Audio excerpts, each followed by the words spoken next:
See everyone, and I want to welcome those watching online too, because, well, you guys are important too. If you can't be here in person, which being here in person is great because that way we can hug on you, but if you can't be here in person, we're glad that you're able to watch online and follow along with you. And we've been in this message series about dollars and cents, which we're looking at. The Financial Peace University is a thing that we're doing.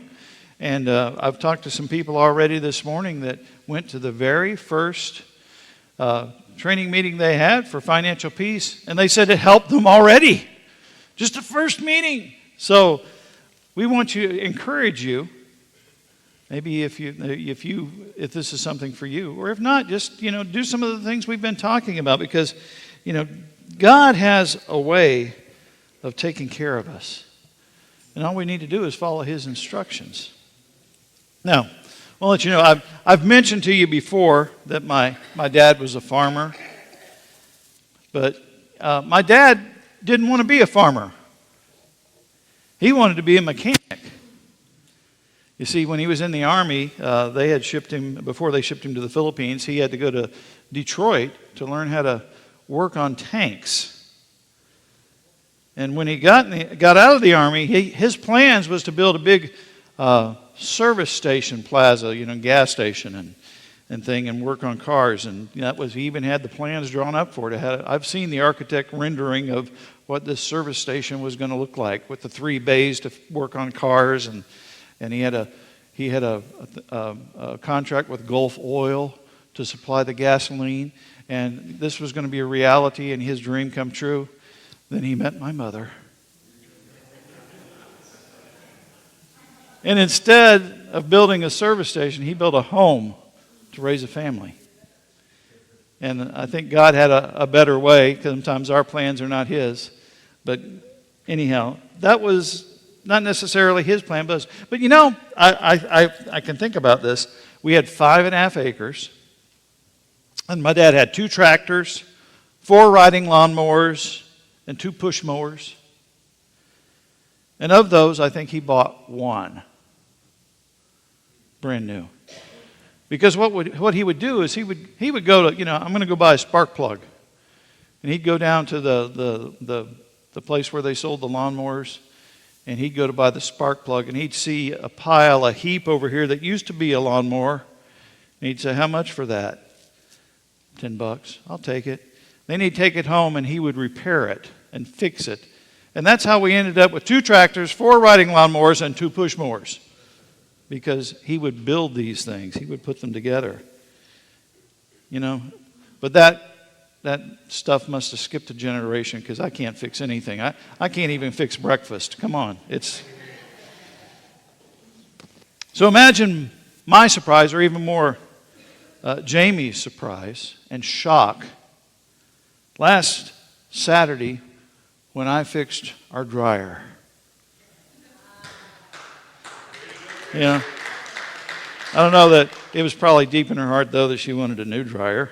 But here's a dirty little secret. A friend of mine told me that he had the same problem with his dryer, and he told me what he had done to fix it. And so I went home and did that, and it fixed it, and it worked. I don't think I'm ready for my own HD TV show. I think they'd call it Pastors, Parts, Pipes, and Prayers. I'm not sure. But, just not ready. Not quite ready for them. But upon reflection of my This Old House home repair adventure, I'm kind of mad at myself for waiting so long to look into fixing it. Because honestly, it was kind of easy. And how much money did I pay at the laundromat before I decided to fix it? And anybody that did our Feed the Machine yesterday knows what I'm talking about, because the laundromat is kind of expensive. As I've learned in the recovery community, nothing changes until something changes.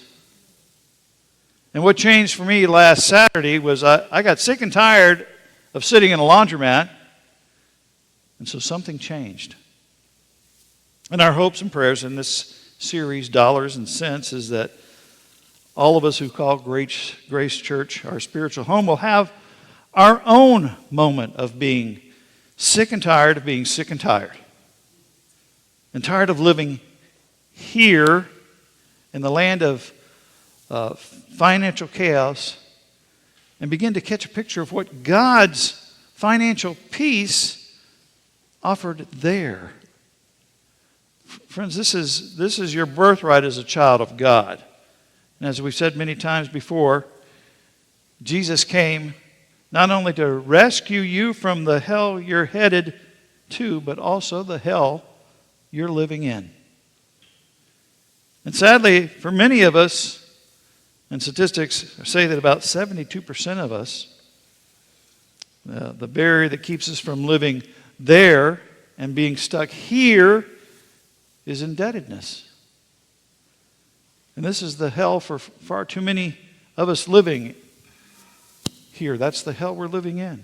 And I think when it comes to money and the stuff that money buys, many of us are like me with my dryer. We just ignore it. And the common sense wisdom of the Bible teaches us that if we do so, we're at our own peril. And instead it advocates for our diligence around our finances. Now we remember that the writers of the Bible, for the most part, they were farmers. They grew crops. They raised animals to feed their families. Listen to the 3,000-year-old sage advice of Solomon to his people in Proverbs 27, 23 through 27. Know the state of your flocks and put your heart into caring for your herds. For riches don't last forever, and the crown might not be passed to the next generation. After the hay is harvested and the new crop appears and the mountain grasses are gathered in, your sheep will provide wool for clothing, and your goats will provide the price of a field, and you will have enough goat's milk for yourself, your family, and your servant girls. Now let's take this apart a little bit. You might want to underline the phrase, know the state of your flock. I mean, what's he up to here? It's important for us to know the condition of our flocks and our herds. Do they have any diseases? Are your animals being stolen? Are wild animals coming and eating them? Is there sufficient enough grass for them to graze and enough water? Are the shepherds who work for you loyal? You need to know and correct any present threats to your own prosperity. And inventorying your flocks is important. It's important work. Now circle the phrase, put your heart into caring for your herds.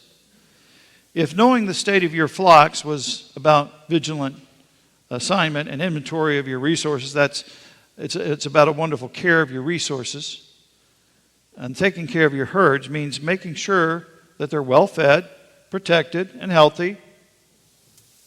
Now we notice that the rest of the verses, Solomon is reminding us, his people, that the assessment and care of our flocks is essential because no one knows what the future holds. But if you're diligent in your current situation, you will have enough for an unsure future. So let's drag this now 3,000 years into the present. Most of us don't grow crops and raise flocks to feed our families. Either we go off to work, or maybe we live off an investment or a check or a retirement to care for our needs and our wants. Now, it hasn't been that long since the greatest recession, since the Great Depression hit our great land back in 2007. And according to the experts, Cape Coral, Fort Myers was the first community in America to feel the effects of the recession, that along with Las Vegas. And we were the first or second in the nation with the highest foreclosure rates.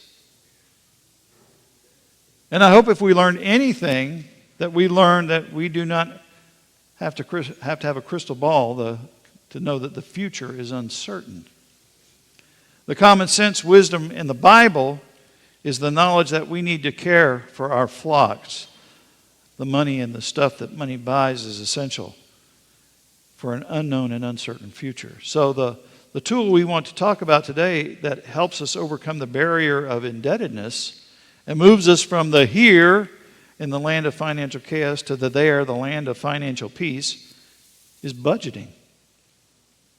Budgeting helps us honor the wisdom of Solomon to assess and care for our financial resources that God has entrusted to us. But what is a budget? I mean, I love the way the people at the Financial Pace University put it on their website. It says that the word budget has been known to make skin crawl, send shivers down spines, and even bring fully grown adults to tears. But it doesn't have to be that way. A budget is simply an estimate of income and expense for a set period of a time which is with designated categories. So, let me try to drill a little deeper into budgeting by asking the question, why is budgeting important? So let's consider the why of budgeting before we look into the how of it. But I need to do something before we go there. First, there are the first three messages, and up to now in this series, we considered the here of our financial as being financial chaos, and the there as being financial peace. But for the rest of this message, I want to switch it a little bit from now and then. And I think that will help us. Why is budgeting important? Well, number one, first, budgeting gives me a clear picture of my present reality. If you're taking notes, you might want to write the phrase "mine now" in your message notes, because budgeting is simply a tool for me to know the state of my flocks right now. And let's be honest, far too many of us, when it comes to money and stuff that money buys, we're like me with my dryer. We're in denial. We think if I just don't think about it, maybe it'll go away.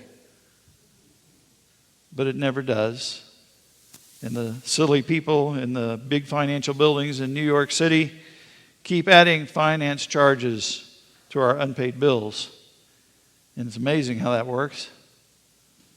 Solomon gave me more good old-fashioned common sense wisdom about budgeting. Proverbs 21:5 says, "Good planning and hard work lead to prosperity, but hasty shortcuts lead to poverty." You might want to circle that phrase, good planning and hard work, in your message notes. Budgeting is both good planning and hard work to help us get a clear picture of our current financial condition. In week one of this series, we said that our financial situation is just like it's like life. It's fluid. We can move back and forth from here to there and there to here. And Jamie and I took the Financial Peace University class when it was offered back in 2013. And it really changed our lives for the better. One of the disciplines of good planning and hard work that we picked up was having budget meetings. And I told somebody the other day that I kind of like the budget meetings because that means that's a night that we're going to get to be together. So it's almost like a date. But using the budget forms from Financial Peace University and our bills, our pencil, the calculator, we meet, every once in a while, and for a few years now we've been doing this.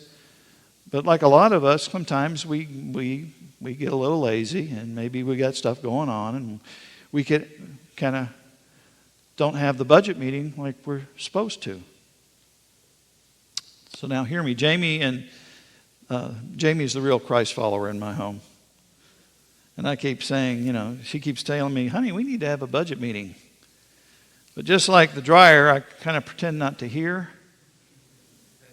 So a few weeks back, we're coming out of the summer into the fall, and my hearing came back because I began to really listen to Jamie, because we went on our first cruise together, and then we signed up for the Weekend to Remember, and which is down in Naples, so we have to get a hotel down there. And we were doing all these good things that we needed to do.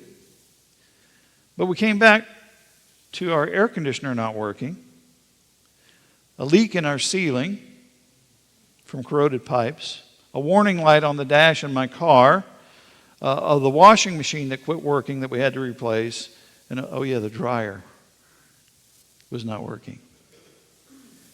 So our savings kind of took a big hit, and budgeting was needed for this to happen again. We just needed to get together and say, okay, where are we? What does the state of our flocks look like right now? Years ago, Rick Warren, the senior pastor of Saddleback Church and author of The Purpose-Driven Life, said, thoughts that tangle in the mind distangle when they pass through the lips and fingertips. And this is the truth about the healing from abuse and trauma in our lives, and as well as healing our finances. What budgeting does is untangle the finances and brings clarity and truth, and it gives us a clear picture of our now. But there's a second reason why budgeting is important. And number 2, budgeting gives me clear goals for my future possibilities. And if you're taking notes, you might want to write the phrase, my then, in your message notes. Because budgeting not only helps us to know the state of my flocks right now, but it also helps me care for the herds in the now, but also in the future. And I can harvest what I need then. Remember what Solomon said in Proverbs 27, 25 through 27, the verse that we looked at earlier? It says, after the hay is harvested and the new crop appears and the mountain grasses are gathered in, your sheep will provide wool for clothing and your goats will provide the price of a field, and you will have enough goat's milk for yourself, your family, and your servant girls. This kind of harvest is the reward for budgeting. Your needs will be cared for, not just for yourself and your family, but also for others as well. And I can remember the day that this hit me. I was studying the Bible about the common sense wisdom of getting out of debt by budgeting, and the Holy Spirit threw this light switch on, click. And all of a sudden there was a whole new insight. And most of you probably got this a long time ago, but it was news to me. And here it is. Did you know that the interest can be used for you or against you? Yeah, I get the charge card and I can charge it or get a loan. And then the interest works against you. But some lending institutions gets a set percentage and gets you to pay them back the money you're using. But investments can work too. If you take your money and invest it, they pay you for investing your money. I use their money to pay them. Then they use my money and they pay me. Who'd have thunk it? Seriously, this was a new insight for me. I'm not that bright, guys. This is why Solomon gives us this not much used adage 3,000 years ago, Proverbs 21:20, where he says, the wise have wealth and luxury, but fools spend whatever they get. It's foolish to plan for the then. The then is going to come. The wise have wealth and luxury because, you know what? They can invest and have it wisely work for them. And if you're not there yet, I understand, because I wasn't there yet either at one point. Invest? What are you talking about investing? I don't have anything to invest. But if you're doing this budgeting, if you're walking these steps that are outlined in the Bible, God's going to bless you. If you're doing the things He calls you to do, He's going to bless you. And once you're blessed, you can invest.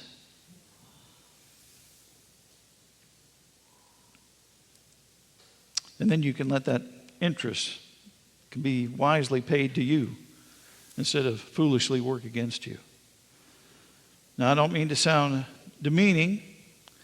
But there's an old bumper sticker that says, well, let's just say it says, stuff happens.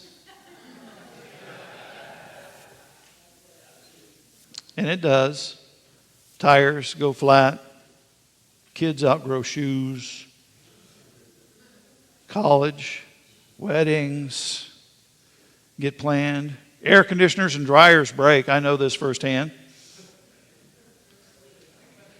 Birthdays. And did you know that Christmas comes every year? I think it's on the 25th this year of December. I could be wrong, but I think that's when they've planned it for this year. In case you didn't know, it's coming. All right? So those kind of things happen about every 12 months. Right on schedule. And none of these things should be a surprise to the wise women and men who budget for these things. Why is budgeting important? It helps. It helps us get a clear picture of our now and helps us to set goals for then.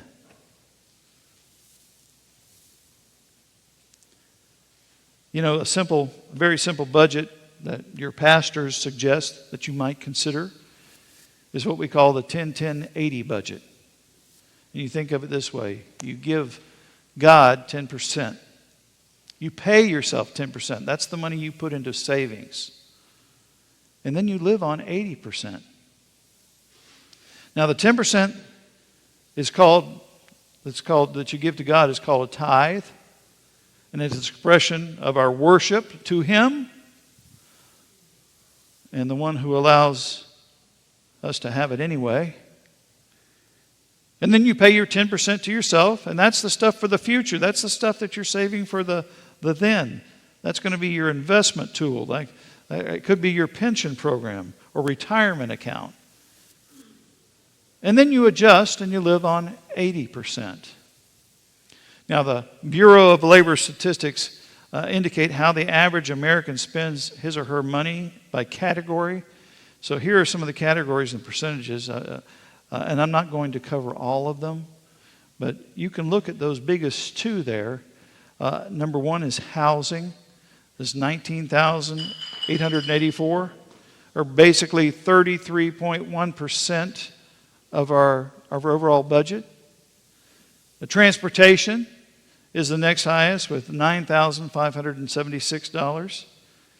And that's 15.9, nearly 16% of our budget. And then we talk about food. And that one's $7,729, or roughly close to 13% of our budget. And a lot of that is not, when I'm talking about going to the grocery store, that's talking about the times that we decide that instead of having a cup of coffee at home, we need to hit Starbucks. Or maybe we need to go out to eat after service today. Or, those kind of things, which Jamie and I try to keep from doing that. I mean, we do it occasionally. But, it's cheaper to go home and do your own. When I went off to school this summer, they provided meals for us on Tuesdays and Thursdays. But the rest of the week, we were on our own. And they kind of made it clear, hey, you can bring a sandwich in a bag, and that's going to be cheaper than running down the hill to Chipotle's. And I did that except for 2 days when I forgot my lunch. And it was, of course, a lot cheaper than the other. Now, the average household income after taxes is $63,606. That's the average income. Yeah. Some of us are saying, well, maybe someday I'll get to that average. But that's leaving only $3,546 for other expenses for savings. So now remember, if you're the average American, this is kind of sad and hard truth for all of us. Large numbers of Americans are not only spend more than they make, we outspend what we make. And friends, I don't mean to sound mean, but that's just not too smart. That's what we would call foolish. And I'm sure I'm not the only one. You go into a chain store and you're buying something and they ask, would you like to apply for our charge card? Well, this gives me the opening to share that what Financial Peace University did for I and Jamie, because I get to tell them, no, I don't want or need any credit cards. And sometimes they're amazed and dumbfounded, and in a lot of cases, envious, because they're trapped in debt too. This stuff matters. So I want you to please consider trying that 10-10-80 budget. Maybe at first you're going to have to start out with a smaller percentage than the 10-10-80. I mean, hopefully it won't be a 1-1-98 budget for the, but maybe after a few months you can adjust that a little bit by starting out small, and pretty soon you can change those percentages, and because we know that you would love to invert that budget and someday give away maybe 45% instead of just 10, because God has designed us to that way, to be givers. And we all know how good it feels when we give. So giving away 45% of your money to family, friends, church, or other worthy causes. Save 45% for the future and live on only 10%. Wouldn't that be great? I don't need to worry about that. I don't need to worry about you. But that would be almost heaven for some of us, wouldn't it? So how are you caring for your herds? Do you have a clear goal of your future possibilities, your then? I'm going to invite the band to come back up. You know, one day Jesus was teaching his followers, and he used an image to describe himself that everyone hearing understood, and it was about caring for sheep. And shepherds in Jesus' day had to know the state of their flocks and had to care for their herds. Their now and their then depended upon it. And of this himself, Jesus said in John 10:11-15, he said, I am the good shepherd. The good shepherd sacrifices his life for his sheep. A hired hand will run when he sees a wolf coming. He will abandon the sheep because they don't belong to him, and he isn't their shepherd. And so the wolf attacks them and scatters the flock. The hired hand runs away, and because he's working only for the money and doesn't really care about the sheep. I am the good shepherd. I know my sheep, and they know me. Just as my Father knows me, and I know the Father, so I sacrifice my life for the sheep. And Jesus calls himself the good shepherd. He's not a bad shepherd. He's not a careless shepherd, but he's a good one. Unlike the hired help, our good shepherd deeply loves his sheep. That's you and me. And he says, I know my sheep. I know my own sheep, and they know me. And it could be that throughout this series on money and stuff that money buys, you have wondered if you've messed up too bad, too much for God. Jesus knows you. The good, the bad, the ugly. He knows where we've messed up in our financial life. And here's the good news. Jesus came not only to rescue us from the hell we're living in, but the hell that comes in the future. Now, it'd be enough if we just got rescued from the hell we're headed to, but no, he came to rescue us from the hell we're living in right now. So, Jesus is our good shepherd. And he's here today. He's here today for all of us. And all you have to do is welcome him into your life. Our altar is going to be open in a moment, and I invite you to come and do that. Say to Jesus, Jesus, good shepherd, come and fix my life, my relationships, my finances, my everything. Forgive me for my sins. Give me hope for today and tomorrow. Because, folks, what this series really boils down to is money is never the problem. So more money isn't going to fix the problem, because money was never the problem in the first place. It's the sin in our lives. That's the problem. And the answer is Jesus. I invite you to stand. Come as the Spirit leads you.